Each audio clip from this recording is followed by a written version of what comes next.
तुम्हारी मोहब्बत का सफ़र एक रोमांटिक हिंदी कहानी। बनारस की सुबहें हमेशा खास होती हैं।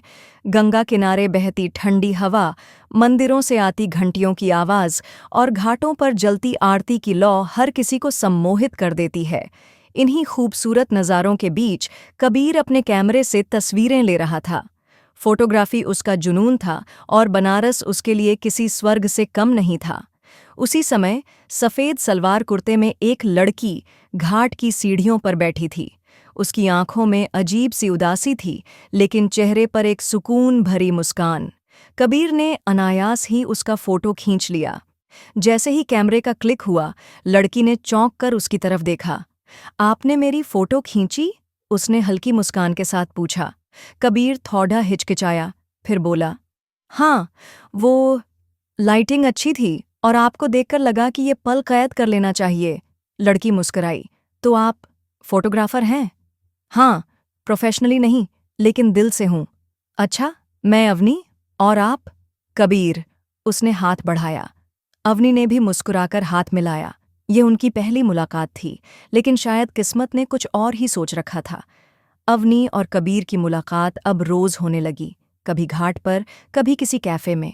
कबीर को अवनी के अंदर एक गहरी दुनिया नजर आती थी और अवनी को कबीर की बातें सुकून देती थीं। एक दिन अवनी ने पूछा, कबीर, तुमने कभी सच्चा प्यार किया है? कबीर ने हल्के से मुस्कुराते हुए कहा, प्यार की तस्वीरें बहुत खींची हैं, पर महसूस करने का मौका अभी तक नहीं मिला। अवनी हंस दी। तो कभी करना मत, बहुत तकलीफ होती है। कबीर उसकी आंखों में छिपे दर्द को देख सकता था, लेकिन उसने कुछ नहीं पूछा। वह जानता था कि वक्त के साथ सब बातें खुद ब खुद सामने आ जाएंगी। कबीर ने महसूस किया कि वह अवनी से बेइंतहा मोहब्बत करने लगा है। उसकी मुस्कान, उसकी बातें, यहाँ तक कि उसका चुप रहना भी कबीर को अच्छा लगने लगा। एक दिन उसने हिम्मत जुटाकर अवनी से कहा, अवनी, मुझे तुमसे कुछ कहना है। अवनी ने सवालिया नज़रों से देखा। कबीर ने गहरी सांस ली। मैं तुमसे मोहब्बत करने लगा हूँ। अवनी कुछ पल चुप रही, फिर उसकी आंखें नम हो गईं। कबीर, मैं तुमसे बहुत प्यार करती हूँ, लेकिन मैं तुम्हारी नहीं हो सकती। कबीर का दिल जोर से धड़का। क्यों? अवनी ने धीरे से कहा, क्योंकि मेरी शादी होने वाली है। कबीर के लिए यह किसी सदमे से कम नहीं था। अवनी ने बताया कि उसके परिवार ने बचपन में ही उसकी शादी तय कर दी थी। उसके मंगेतर राहुल विदेश में था और अब वापस आने वाला था। कबीर ने जबरदस्ती मुस्कुराने की कोशिश की। अगर तुम्हें खुशी मिल रही है तो मैं भी खुश हूं। लेकिन यह झूठ था। वह रात भर सो नहीं सका। प्यार पहली बार हुआ था और इतनी जल्दी खत्म भी हो गया। अगले दिन अवनी उससे मिलने आई। कबीर, क्या तुम मुझसे दोस्ती निभाओगे?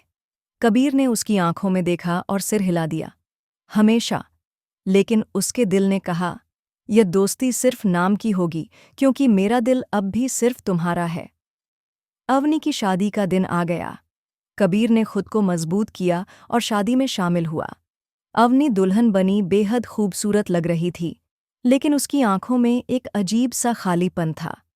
शादी के बाद जब वह विदा हो रही थी, तो उसने कबीर के हाथ में एक चिट्ठी थमा दी और चली गई। कबीर ने कांपते हाथों से चिट्ठी खोली।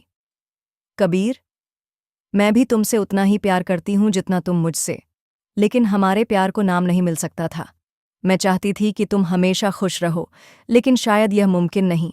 अगर कभी जिंदगी तुम्हें मेरे बिना अधूरी लगे, तो गंगा किनारे आ जाना। मैं हमेशा वहीं मिलूंगी, तुम्हारी यादों में। कबीर की आंखों से आंसू गिरने लगे। वह जानता था कि अब उसकी मोहब्बत सिर्फ यादों में जिंदा रहेगी। कई साल बीत गए। कबीर अब भी बनारस में था। उसकी फोटोग्राफी अब एक पहचान बन चुकी थी, लेकिन उसकी तस्वीरों में हमेशा एक चीज कॉमन होती थी। गंगा किनारे बैठी एक लड़की। कबीर ने कभी शादी नहीं की। उसके लिए मोहब्बत का मतलब सिर्फ अवनी थी। हर सुबह वह घाट पर बैठता, जैसे इंतजार कर रहा हो कि अवनी फिर से लौट आएगी। लेकिन उसे पता था कि कुछ लोग प्यार में सिर्फ इंतजार के लिए ही बने होते हैं। कहते हैं, सच्चा प्यार कभी खत्म नहीं होता, बस मुकम्मल नहीं होता। तुम्हारी मोहब्बत का सफ़र अधूरा रह गया, लेकिन यह अधूरापन ही तो इसे अमर बनाता है। क्या आपको यह कहानी पसंद आई? अगर हाँ, तो कमेंट में बताइए कि क्या सच्चा प्यार कभी अधूरा रह सकता है।